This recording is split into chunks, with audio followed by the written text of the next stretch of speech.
This channel does not promote any violent, harmful, or illegal activities. All content provided by this channel is meant for an educational purpose only. নমস্কার, গগন জয়ের ঘরে ফেরার খবর নিয়ে টিভি9 বাংলায় Liva রয়েছে আপনাদের সঙ্গে। এই মুহূর্তে গোটা দেশ গোটা বিশ্ব তাকিয়ে রয়েছে যেদিকে, আমরা এখন সেদিকেই নজর রাখছি। আন্তর্জাতিক স্পেস স্টেশনে ঘরে ফেরার গান ফিরতি জানিয়ে বসে পড়েছেন, হ্যাঁ ইতিমধ্যেই বসে পড়েছেন ভারতীয় মহাকাশচারী শুভাংশু শুক্লা। আর মাত্র কিছু সময়ের অপেক্ষা, 10 মিনিট পিছিয়ে গেল আনডকিং। বিকেল 4:45 পৃথিবীর পথে রওনা। কাল বিকেল 3:01 প্রশান্ত মহাসাগরে নামবে শুভাংশুদের মহাকাশ যান। কিন্তু কিভাবে আসবে, এই আনডকিং যে প্রক্রিয়াটা রয়েছে সেটাতে কতক্ষণ সময় লাগবে, যদিও সময় একটু পিছিয়েছে, মানে এই ক্ষেত্রে দাঁড়িয়ে সমস্তটা আরও সহজভাবে একটু সরলভাবে আপনাদের জন্য বোঝাবেন আমাদের প্রতিনিধি এই মুহূর্তে নিউজ রুম থেকে কমলেশ চৌধুরী রয়েছেন। কমলেশ, যে প্রথম আপডেট, আমাদের দর্শক যারা বসেছিলেন অধীর আগ্রহে এখনও বসে রয়েছেন টিভির সামনে, তাদেরকে এই আপডেটটা দিয়ে নিই।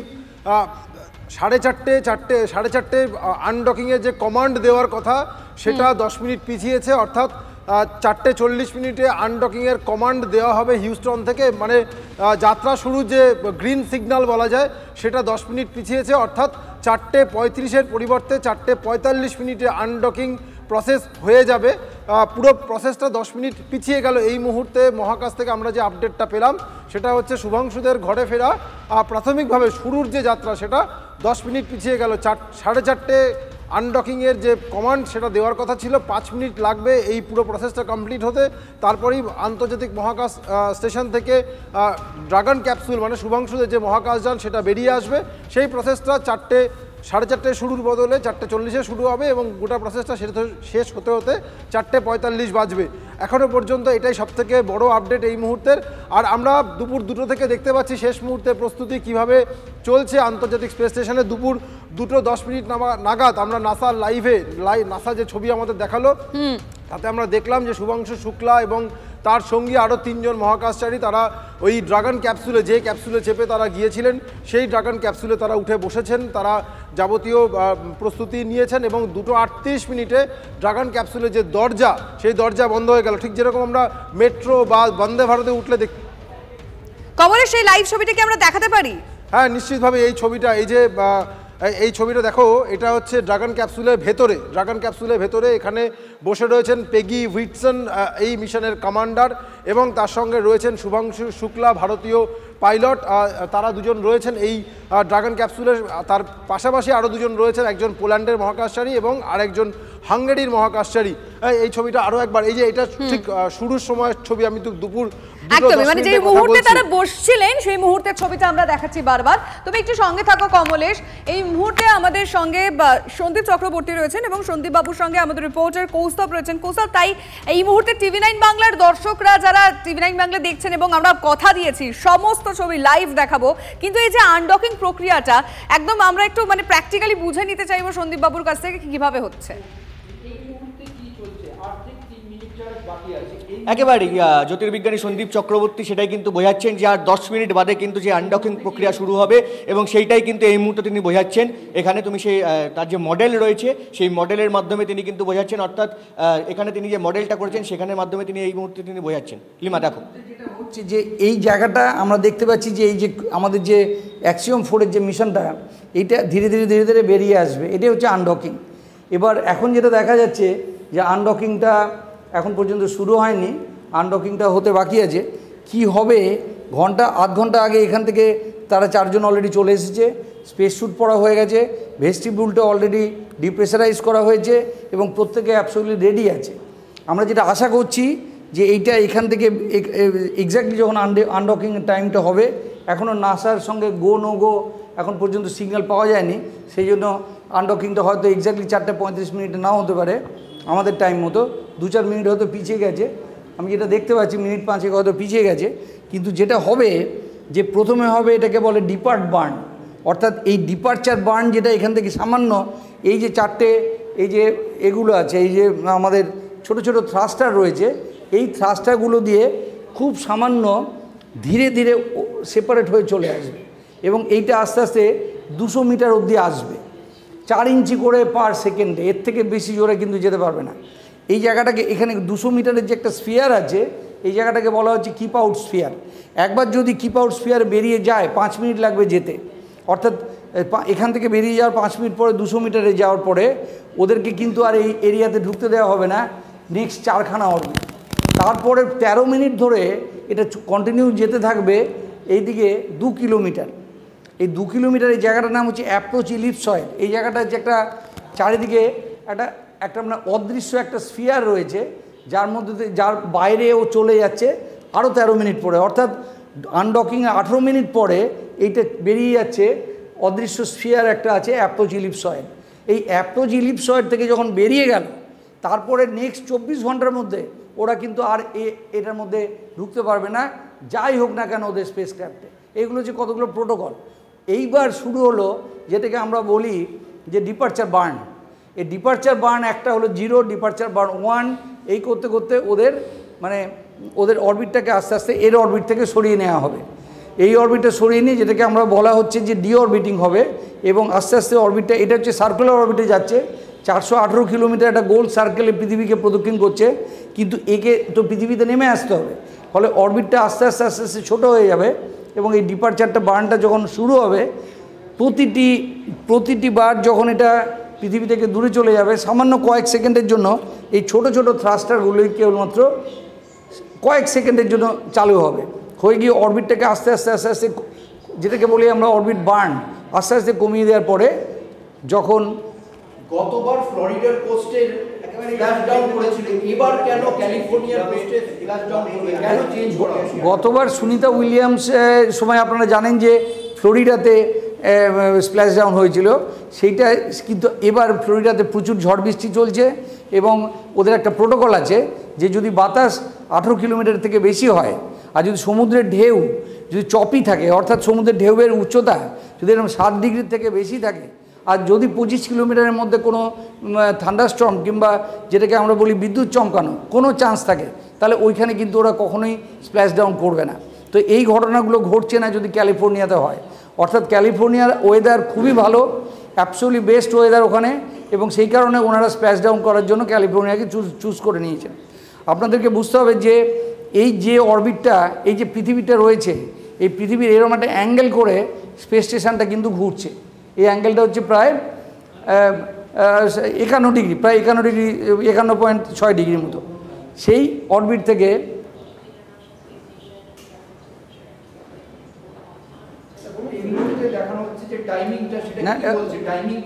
যেটা দেখা যাচ্ছে 6টা 15 মিনিট বলছে সেন্ট্রাল টাইম, 6টা 5 ছিল, অর্থাৎ 7টা 5 ফ্লোরিডা টাইম ছিল, যেটা আমাদের কাছে এখানে 4টা 35, সেটার বদলে হয়ে গেছে 7টা 35, 7টা 15 ফ্লোরিডা টাইম, মানে 10 মিনিট। নাসারা এখন মিটিং করছে বেসিক্যালি, যে মিটিংটাতে ওরা গো নো গো একটা কল আছে ফাইনাল। যদি গো নো গো কল দেয়, যদি গো কল দেয় তার মানে এরা বেরোতে বাধ্য, আর যদি নো গো কল দেয় কোনো কারণে দেখা যায় যে না ওই জায়গাটা সেফটির দিক দিয়ে বিচার করে, তাহলে কিন্তু নো কল। আমরা শুনছিলাম সন্দীপ বাবুর বক্তব্য, এবং তিনি সত্যিকার খুব সহজভাবে আমাদেরকে বোঝাচ্ছিলেন। বিষয়টা আরও পরিষ্কার হলো এই আনডকিং প্রক্রিয়া এবং তারপরে স্প্ল্যাশ ডাউন কীভাবে হবে। কিন্তু এই মুহূর্তে দাঁড়িয়ে দেখুন আমাদের গোটা দেশবাসী সবাই গর্বিত, এবং আমরা সবাই তাকিয়ে রয়েছি এই মুহূর্তের জন্য। এবং শুভাংশু শুক্লার বাবাও, তার কি অনুভূতি এবং তিনি এই মুহূর্তে কি মনে ভাবছেন সেটা বরং শোনাই। हमें पूरा गर्व है, हमारे पूरी फैमिली को गर्व है, और हम चाहते हैं कि हमारा बेटा जो है ये इतना बड़ा मिशन पूरा करके वापस हो रहा है, तो हम लोगों को तो बहुत गर्व ही है। हम लोगों को तो अपने को तो इतना गौरवान्वित महसूस कर रहे हैं, शायद ही लाइफ में इतना बड़ा अचीवमेंट हमने अपनी लाइफ में नहीं कभी महसूस किया जितना बच्चे की सफलता पर मुझे आज हो रहा है। আমি একবার নিউজ রুমেও যেতে চাইবো অবশ্যই। সন্দীপ বাবু তো রয়েছেন, আমরা তার কাছ থেকে শুনছিলাম যে সন্দীপ চক্রবর্তী বোঝাচ্ছিলেন একদম প্র্যাকটিক্যালি যে কিভাবে এই আনডকিং প্রসেসটা হবে এবং তারপরে স্প্ল্যাশ ডাউন। আমি কমলেশের কাছে যেতে চাইবো। কমলেশ, এই মুহূর্তে কমলেশ তোমার কাছে যাব, কিন্তু আমি একটু আমাদের দর্শকদেরকে জানিয়ে রাখছি যারা এই মুহূর্তে TV9 বাংলা দেখছেন, আমরা এই মুহূর্তে কাউন্টডাউন শুরু করলাম, তার কারণ আর কিছু মিনিটের অপেক্ষা, তারপরে সেই মহেন্দ্রক্ষণ আনডকিং প্রক্রিয়া, যেটা কিছুক্ষণ আগে কমলেশ আপডেট দিচ্ছিল যে সময়টা একটু পিছিয়ে হয়েছে 4:45 আর 5 মিনিট, ঠিক আর মিনিট 5 সময় হাতে রয়েছে। তারপরে কিন্তু সেই ছবিটা আমরা দেখতে চলেছি। স্পেস স্টেশন থেকে এবার ফেরার গান ইতিমধ্যেই শুরু হয়েছে, কিন্তু একদম শেষ মুহূর্তের প্রস্তুতি। এই ছবিটা কিন্তু আপনারা লাইভ দেখছেন, এখন যেটা দেখছেন এটা এই মুহূর্তের লাইভ ছবি, 5 মিনিট আগের ছবি দেখছেন। এবং এই মুহূর্তে দাঁড়িয়ে কি চলছে, কি কি টেকনিক্যাল প্রসেস রয়েছে, একটু কমলেশের কাছ থেকে জানার চেষ্টা করব। কমলেশ। লিমা, আমি আমাদের দর্শকদের এই ছবিটা দেখাবো, যারা দেখছেন এই মুহূর্তে TV9 বাংলার পর্দায়, খুব সহজে বোঝানো যাবে। এই যে সাদা যন্ত্রটা দেখতে পাচ্ছেন, এটাই হচ্ছে ড্রাগন ক্যাপসুল। এই যে সাদা যন্ত্রটা, ঠিক এটাই আপনারা দেখেছিলেন 26শে জুন। এই যন্ত্রটা বা এই ক্যাপসুলটা, যেটাকে যার নাম হচ্ছে ড্রাগন, এর ডাক নাম হচ্ছে গ্রেস। এই মিশনের ক্ষেত্রে এই ডাক নাম হচ্ছে গ্রেস। এই যে যানটা দেখতে পাচ্ছেন, এর মধ্যেই রয়েছেন 4 জন মহাকাশচারী রয়েছেন ভারতের শুভাংশু শুক্লা। আর এই যে অংশটা ওপরে দেখতে পাচ্ছেন, এই অংশটা হচ্ছে ইন্টারন্যাশনাল স্পেস স্টেশনের একটা ডকিং পোর্ট। এখানে গিয়ে এটা ডক করেছে, অর্থাৎ এখানে আটকে রয়েছে। এখানে অনেকগুলো তার এবং বিভিন্ন বলা যেতে পারে বিভিন্নভাবে এটাকে জুড়ে রাখা হয়েছে। ঠিক এখন 4:40 বাজে। এই মুহূর্তে ওখানে একটা কমান্ড দেওয়া হচ্ছে, যে আনডকিংয়ের কমান্ড, যেটা বলছিলাম গ্রিন সিগন্যাল, যে এবার তুমি বেরিয়ে যেতে পারো। তার সেই সময় কি হবে, এখানে কতগুলো আম্বিলিক্যাল কর্ড আছে বলা হচ্ছে, যেটাকে নাসার পরিভাষায় বলা হচ্ছে আম্বিলিক্যাল কর্ড, যেটাকে আমরা বাংলায় জানি নারীর টান, মানে নারীর যোগাযোগ। এটা সন্তানের সঙ্গে যেমন মায়ের যোগাযোগ থাকে, ঠিক সেরকম এখানে বেশ কিছু কেবেল রয়েছে, আম্বিলিক্যাল কেবেল রয়েছে। এই নারীর টান ছেদ করে দিলেই 4.5 মিনিট থেকে 5 মিনিটের মধ্যে এই যে মহাকাশযান, ড্রাগন মহাকাশযান, সেটা আস্তে আস্তে খুলে যাবে। এবং তারপরে যেটা সন্দীপবাবু বলছেন, আস্তে আস্তে এটা সরতে শুরু করবে আন্তর্জাতিক মহাকাশ স্টেশন থেকে, এবং তারপর নির্দিষ্ট কক্ষপথে যাবে। সব মিলিয়ে 22.5 ঘন্টা, যাওয়ার সময় লেগেছিল 28 ঘন্টা, এবার লাগবে 22.5 ঘন্টা। তারপরে চলে আসবে আগামীকাল দুপুর 3টের সময় প্রশান্ত মহাসাগরে, আমেরিকার ক্যালিফোর্নিয়ার কাছে। লিমা, একেবারে তুমি একটু সঙ্গে থাকো কমলেশ, কারণ এই মুহূর্তে আমরা ব্রেকলেস সেই সমস্ত ছবিগুলো দেখাবো এবং এই মুহূর্তে দাঁড়িয়ে কি কি আপডেট আসছে আমাদের রিপোর্টার কমলেশের মাধ্যমে আপনাদের সামনে রাখছি। আর ঠিক 3.5 মিনিট, আর ঠিক 3 মিনিট মতো হাতে সময় রয়েছে। আর তারপরেই যে সময়টার জন্য আমরা প্রত্যেকে অপেক্ষা করে রয়েছি, এবং সন্দীপ বাবুর কাছ থেকে, কমলেশের কাছ থেকে আমরা আরো ভালোভাবে বোঝার চেষ্টা করছি যে ঠিক কি হতে চলেছে আর 3 মিনিট পর। আর 3 মিনিট পর ঠিক কিভাবে এই আনডকিং প্রক্রিয়াটা শুরু হবে। আমি কমলেশ তোমার কাছে আরেকবার যাবো, একটু এই বিষয়টা একটু ডিটেলে জানবো। দেখো মহাকাশে এই যে চারপাশে, কারণ আমাদের মনে আছে যে তুমি যখন সেই ডকিং প্রসেসটা চলছিল, তুমি বারবার বলছিলে যে চারপাশে যে একটা হাওয়ার চাপ, কোনোভাবে যেন লিকেজ না থাকে, সেইটা সেই সময় খুব গুরুত্বপূর্ণ হয়ে থাকে। ফেরার সময় কোন কোন বিষয়গুলোর দিকে বেশি ভাবনা চিন্তা হয়? দেখো এই মুহূর্তে যে আপডেট, আনডকিংয়ের প্রক্রিয়া শুরু হয়ে গিয়েছে। আমি বলছিলাম যে 4 থেকে 4.5 বা 5 মিনিট পর্যন্ত সময় লাগে আনডকিংয়ের সিগন্যাল দেওয়ার পর। এই পর্বটা শুরু হয়ে গিয়েছে, আর ঠিক 3 মিনিটের মধ্যে এই আনডকিং, অর্থাৎ আমরা দেখব যে এই হ্যাচ থেকে, এখান থেকে আস্তে আস্তে এই অংশটা সরে যাবে। আমরা আরেকটু পরেই এই ছবিটা লাইভে দেখতে পাবো। এবং যেটা তুমি বলছো যে খুব গুরুত্বপূর্ণ, যে কোনো লিকেজ আছে কিনা সেটা দেখে নেওয়া। দেখো 2003 একটা আনফর্চুনেট ঘটনা ঘটেছিল, যে স্পেস শাটল ফিরছিল কলম্বিয়া, সেটা ফেরার পথে ভেঙে পড়ে। তার কারণ সেখানে বেশ কিছু সমস্যা, গোড়াতেই লঞ্চের সময় যখন উৎক্ষেপণ হয়েছিল তখনই বেশ কিছু সমস্যা তৈরি হয়েছিল। সেই সমস্যাগুলো নিয়েই মহাকাশ স্টেশনে পৌঁছয় কলম্বিয়া, এবং ফেরার সময় সমস্যাগুলো আরও বেড়ে যায়। বেশ কিছু ছোট ছোট লিক তৈরি হয়েছিল, যার ফলে যখন পৃথিবীর মধ্যে আবার ঢুকছিল, পৃথিবীর বায়ুমণ্ডলের মধ্যে, তখন তো প্রচণ্ড তাপমাত্রা থাকে, ধরো প্রায় 1900 ডিগ্রি সেলসিয়াস পর্যন্ত তাপমাত্রা থাকে। সেই গরম গ্যাস ভেতরে ঢুকে এমন পরিস্থিতি হয়, স্পেস শাটল কলম্বিয়া গোটাটা ভেঙে, মানে বিস্ফোরণ হয়েছিল, এবং আমরা হারিয়েছিলাম কল্পনা চাওলাকে। এই ধরনের পরিস্থিতি এড়াতে সব রকম জিনিস মাথায় রেখে ওই জন্যই হয়তো 10 মিনিট পিছিয়ে দেওয়া হয়েছে এক্ষেত্রে। লিমা, একেবারে শেষ মুহূর্ত, 1.5 মিনিট বাকি রয়েছে। আর এটাই এক্ষুনি বলতে যাচ্ছিলাম, আর 1.5 মিনিট বাকি রয়েছে। এই মুহূর্তে দাঁড়িয়ে ছবি দেখাচ্ছি আমরা। দেখুন সবাই, অবশ্যই বিজ্ঞানীরা তো বটেই, কারণ তাদের মধ্যে এই মুহূর্তে সব থেকে বেশি টেনশন কাজ করছে। শুভাংশু শুক্লার বাবার বক্তব্য একটু আগে শুনছিলাম আমরা। এই মুহূর্তে সত্যি কথা বলতে মানে আমরা সকলেই, মানে আমাদের নিউজ রুমে, আমাদের অফিসে, এবং আপনারা প্রত্যেকেই জানি, মানে এই মহেন্দ্র ক্ষণের জন্যই অপেক্ষা করছেন। আর 1 মিনিট, আর ঠিক 1 মিনিট বাকি রয়েছে, কারণ কমলেশ বলে ইতিমধ্যে সিগন্যাল কিন্তু দিয়ে দেওয়া হয়েছে।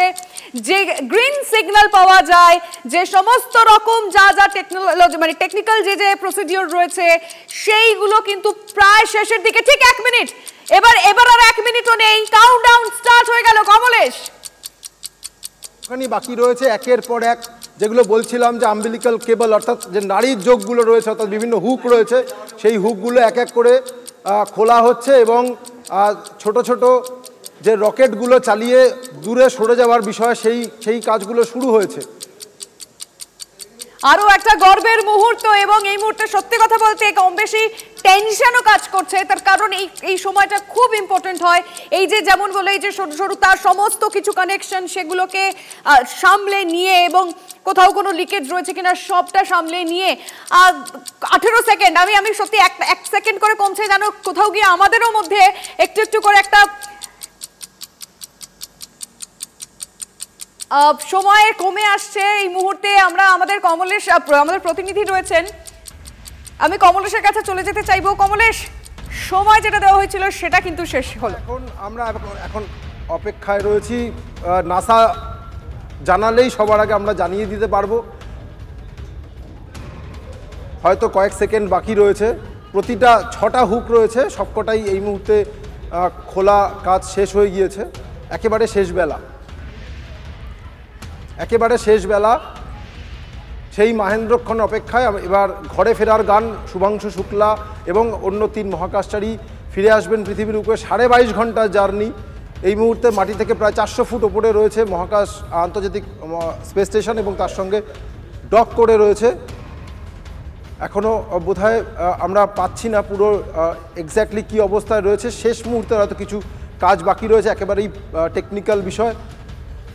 নাসার দিক থেকে গ্রিন সিগন্যাল পেলেই আমরা জানিয়ে দিতে পারবো। এখন সবাই আমরা নাসার ভেতরে, নাসার আমেরিকার হিউস্টনের ছবি দেখতে পাচ্ছি। হ্যাঁ, যেখানে আমরা দেখতে পাচ্ছি প্রত্যেকেই কিন্তু মানে অপেক্ষা করছেন। দেখো 413 কিলোমিটার ওপরে রয়েছে মাটি থেকে, 413 কিলোমিটার উপরে 26,500 কিলোমিটার প্রতি ঘন্টায় ঘুরছে এই international space station. Separation confirm করা হলো কমলেশ? হ্যাঁ, সেপারেশন কনফার্মড।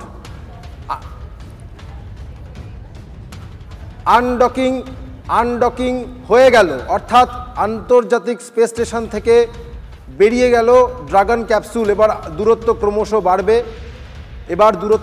বাড়বে। আনডকিং যে মহেন্দ্রক্ষণের অপেক্ষায় আমরা ছিলাম 4:45 মিনিট বলা হয়েছিল, সেটা সামান্য কয়েক সেকেন্ড দেরি হলো। আনডকিং হয়ে গেল। এবারে যেগুলো সন্দীপবাবু যেভাবে বলছিলেন যে ডিপার্চার বার্ন, অর্থাৎ বিভিন্ন রকেট জ্বালিয়ে আস্তে আস্তে আন্তর্জাতিক মহাকাশ স্টেশন থেকে দূরে সরে যাওয়া এবং তারপর নির্দিষ্ট কক্ষপথে পৌঁছানো, যেখান থেকে আস্তে আস্তে সময় ব্যয় করে আগামীকাল ভারতীয় সময় বিকেল 3:01 প্রশান্ত মহাসাগর, আমরা মার্চে দেখেছিলাম সুনিতা উইলিয়ামসরা ফিরেছিলেন, ঠিক সেইভাবেই একের পর এক কাজ হবে। কিভাবে একটা যেটা বলছিলাম লিমা, এই মুহূর্তে 26,000 কিলোমিটার/আওয়ার এই গতিতে ড্রাগন ক্যাপসুল ঘুরছে মাটি থেকে 413 কিলোমিটার, অর্থাৎ এই 413 কিলোমিটার এই যে উচ্চতা মাটি থেকে, সেটা কমে আসবে, একেবারে শূন্যে চলে আসবে এবং এই গতিবেগ সেটাও শূন্যে চলে আসবে, সমুদ্র পৃষ্ঠে নামবে প্রশান্ত মহাসাগরে। এই মুহূর্তে যে আপডেট আমরা নাসা থেকে পাচ্ছি, আস্তে আস্তে দফায় দফায় যে টেকনিক্যাল কাজগুলো করার কথা সেগুলো হচ্ছে। আন্তর্জাতিক স্পেস স্টেশন থেকে দূরে সরে যাচ্ছে ড্রাগন ক্যাপসুল। একদম অফিসিয়ালি আমরা সেই কমান্ড একদম আমরা দেখাচ্ছি আমাদের দর্শকদেরকে এবং আমরা একটু আরও পরিষ্কারভাবে বুঝিয়ে দেওয়ার চেষ্টা করছি, যেটা অফিসিয়ালি তাদের পক্ষ থেকে এই মুহূর্তে যে নাসা থেকে যে অফিসিয়াল আপডেট আসছে। দেখুন, আপনারা নিজেরাও দেখতে পাবেন, সেখানে পরিষ্কার করে বলা হচ্ছে যে আনডকিংয়ের যে প্রসেস, অর্থাৎ সেপারেশন, যেটার একটু আগেই বলছিল যে একদম যে ড্রাগন ক্যাপসুলের কথা বলা হচ্ছে এবং সেখানে যে সেপারেশন প্রসেসটা রয়েছে সেটা হলো। এবং এই মুহূর্তে দাঁড়িয়ে প্রতিটা পদক্ষেপের দিকে আমাদের নজর রয়েছে এবং নাসা থেকে লাইভ আমরা ছবিটা দেখাচ্ছি। সেখানে বিজ্ঞানীরা প্রতিটা মুহূর্তে মানে মহাকাশ স্টেশন থেকে যা যা আনডকিংয়ের প্রসেস কীরকম কী হচ্ছে সেইটা কিন্তু তারা আপডেট দিচ্ছেন। কমলেশ, দেখো যেটা বলছিলাম যে স্পেস স্টেশন থেকে পৃথিবীর মাটিতে ফেরা, মাটিতে তো ফেরা নয় অ্যাকচুয়ালি, সমুদ্রে মহাসমুদ্রে ফেরা বেশিরভাগ ক্ষেত্রেই দেখা যায় প্রশান্ত মহাসাগরে বা আটলান্টিকে এই মহাকাশযানগুলো নামছে। যেমন এবার এক একটি মিশনে এক একবার এক এক সময় এক এক রকম সময় লাগে, যেটা সুনিতা উইলিয়ামসদের ক্ষেত্রে আমরা দেখেছিলাম মার্চে এই একই ড্রাগন ক্যাপসুলে সুনিতা ফিরেছিলেন, মানে ইলন মাস্কের যে সংস্থা তাদের তৈরি এই ড্রাগন মহাকাশযান, সেক্ষেত্রে লেগেছিল 17 ঘন্টা সময়। এবং অ্যাক্সিয়াম আমরা তো 4 মিশন বলছি, তার মানে এর আগে 3টে আরও মিশন হয়েছে। 2022-এ যখন অ্যাক্সিয়াম হয়েছিল তখন লেগেছিল 16 ঘন্টা। 2023 সালে যখন অ্যাক্সিয়াম মিশন ফিরল তখন লেগেছিল মাত্র 12 ঘন্টা। এবং 3 নম্বর অ্যাক্সিয়াম মিশন যেটা 2024-এ অর্থাৎ গত বছর হয়েছে, সেটা অনেকটা সময় লেগেছিল 47 ঘন্টা। এবারের যে মিশনটা সেটা এই যে এখন যাত্রা শুরু হলো কাল 3টের সময়, অর্থাৎ 22.5 ঘন্টা সময় লাগবে। এবং আগের ক্ষেত্রে আমরা দেখেছি যে সেগুলো ফ্লোরিডা উপকূলে আটলান্টিকে নেমেছিল অনেক সময়, এবার সেটা ক্যালিফোর্নিয়া উপকূলে অর্থাৎ আমেরিকার যে প্রশান্ত মহাসাগরীয় উপকূল সেই দিকে প্রশান্ত মহাসাগরে নামবে। এটা এখনো পর্যন্ত এটাই ঠিক রয়েছে। একেবারে কমলেশ, আমরা নাসার ভিতরে আমরা দেখতে পাচ্ছি বিজ্ঞানীরা প্রত্যেকে অপেক্ষা করে রয়েছেন। তারা আমরা একদম নাসার অফিসে যেটা আমরা দেখতে পাচ্ছি সেই সেন্টারের ছবি, সেখানে তারাও প্রতিটা মুহূর্তের আপডেট দিচ্ছেন। ইতিমধ্যেই যে আনডকিং প্রসেস সেটা তো সম্পূর্ণ হয়েছে, যে সেপারেশনের কথা বলা হচ্ছিল সেইটা ইতিমধ্যেই সম্পূর্ণ হয়েছে। আর কয়েক মিনিটের অপেক্ষা, তারপরেই আমরা আশা করছি সেই ছবিটা বা সেই খবরটা ইতিমধ্যেই নাসার তরফ থেকে চলে আসবে যে এবার পৃথিবীর পথে যে যাত্রা একদম সেটা শুরু হবে, তাই তো কমলেশ? লিমা, সবাই এই মুহূর্তে নাসায় সবাইকে শুভেচ্ছা জানাচ্ছেন আরও একটা সাকসেসফুল, মানে অত্যন্ত সফল আনডকিং, অর্থাৎ ইন্টারন্যাশনাল স্পেস স্টেশন অর্থাৎ আন্তর্জাতিক স্পেস স্টেশন থেকে ড্রাগন ক্যাপসুল অর্থাৎ শুভাংশুদের মহাকাশযান বেরিয়ে চলে এসেছে। পরপর যে কাজগুলো করার কথা অর্থাৎ স্পেস স্টেশন থেকে দূরত্ব তৈরি করা এবং নির্দিষ্ট কক্ষপথের দিকে পৌঁছানো, সেই কাজগুলো চলছে। এই ড্রাগন ক্যাপসুলের যে সোলার প্যানেলগুলো রয়েছে যেখান থেকে এটা শক্তি পাবে এবং এই যে ছোটার শক্তিটা পাবে সেটা সেই কাজটাও হয়ে গিয়েছে। এখন এই আজকে বিকেল থেকে কাল দুপুর 3টে বা বিকেল 3টে পর্যন্ত বিভিন্ন কক্ষপথে ছুটতে থাকবে এবং আস্তে আস্তে পৃথিবীর সঙ্গে দূরত্ব কমাবে। এবং সবথেকে বড় চ্যালেঞ্জের জায়গা তুমি যেটা বলছিলে সেটা হচ্ছে পৃথিবীর বাইরে 400 ফুট পৃথিবীর বায়ুমণ্ডলে বাইরে রয়েছে, যেখানে এই মুহূর্তে 10 সেকেন্ডের একটা টাইমার দেওয়া হলো, একটা 10 সেকেন্ডের কিছু একটা দেওয়া হলো কমলেশ, যেটা এখন যে কাজগুলো হচ্ছে এগুলো এই 80 মিটার দূরে পৌঁছে গিয়েছে। এখন এই কাজগুলোই হলো যেটা খানিকক্ষণ আগে সন্দীপবাবু বলছিলেন যে বিভিন্ন বার্ন করা মানে এর সঙ্গে যে রকেটগুলো রয়েছে সেই রকেটগুলো জ্বালিয়ে নিজের এর থেকে স্পেস স্টেশন থেকে দূরত্ব তৈরি করা এবং নিজের গতি বাড়ানো এবং সেই গতিটা কিন্তু অনেকটা, মানে ঘন্টায় 28,000 কিলোমিটার গতিতে এই যে ডিপারচার বার্ন বলা হচ্ছে, যে প্রথমে এই যে এটা হচ্ছে ইন্টারন্যাশনাল স্পেস স্টেশন, সেখান থেকে আস্তে আস্তে এক দফা দূরে সরেছে, তারপরে আরও এক দফা দূরে সরবে। এই প্রসেসটাই এখন চলছে। এই যে 20 সেকেন্ড 10 সেকেন্ড করে দেখা যাচ্ছে, এই যে আমরা দেখতে পাচ্ছি এই মুহূর্তে নাসার ছবিতে দেখা যাচ্ছে, সম্ভবত ইন্টারন্যাশনাল স্পেস স্টেশনের ক্যামেরাতেই ধরা পড়ছে এই ছবিটা। ড্রাগন ক্যাপসুল একাই উড়ছে এই মুহূর্তে। দেখো লিমা, আমাদের দর্শকরা দেখুন আপনারা, ড্রাগন ক্যাপসুল যেটা আন্তর্জাতিক স্পেস স্টেশনের যে ক্যামেরা রয়েছে তাতে ধরা পড়েছে মহাকাশে মাটি থেকে প্রায় 416 কিলোমিটার ওপরে উড়ছে ড্রাগন ক্যাপসুল। এর মধ্যেই রয়েছেন ভারতের মহাকাশচারী এই মিশনের পাইলট শুভাংশু শুক্লা। ছবিটা দেখাচ্ছি, এই ছবিটাই বোধহয় আমরা দেখার জন্য প্রত্যেকে অপেক্ষা করছিলাম কমলেশ। এই মুহূর্তে নাসার তরফ থেকে এই ছবিটা আসছে এবং আস্তে আস্তে কিন্তু বোঝা যাচ্ছে যে হাওয়ায় ভাসছে এবং আস্তে আস্তে কিলোমিটার একটু একটু করে কমতে থাকবে। এখনো পর্যন্ত যে ছবিটা আমরা দেখতে পাচ্ছি, আর আগামীকাল ক্যালিফোর্নিয়ায় আমরা যেটা একটু আগেই কমলেশ বলছিল মাটি নয়, এক্ষেত্রে সমুদ্রের সঙ্গে কিন্তু টাচ করবে এবং সেখানে ক্যালিফোর্নিয়ায় মহাসাগরে এই ফ্লোরিডায় আগের বারের মতো এবারে হচ্ছে না, তার কারণ সেখানে ওয়েদার চেঞ্জের কারণেই কিন্তু এবারে ফ্লোরিডায় হচ্ছে না, জায়গার সেক্ষেত্রে পরিবর্তন করা হয়েছে। 18 কিলোমিটার প্রতি ঘন্টায় যে তাদের যে লিমিটেশন থাকে তার বেশি হয়ে গেলে কিন্তু তারা সেখানে তাদের প্ল্যান চেঞ্জ করে থাকে। তো এক্ষেত্রেও সেটাই হয়েছে। আমাদের নজর থাকবে এই খবরের দিকে। এই মুহূর্তে আমরা দেখাচ্ছি নাসার তরফে যে অফিসিয়াল ছবি।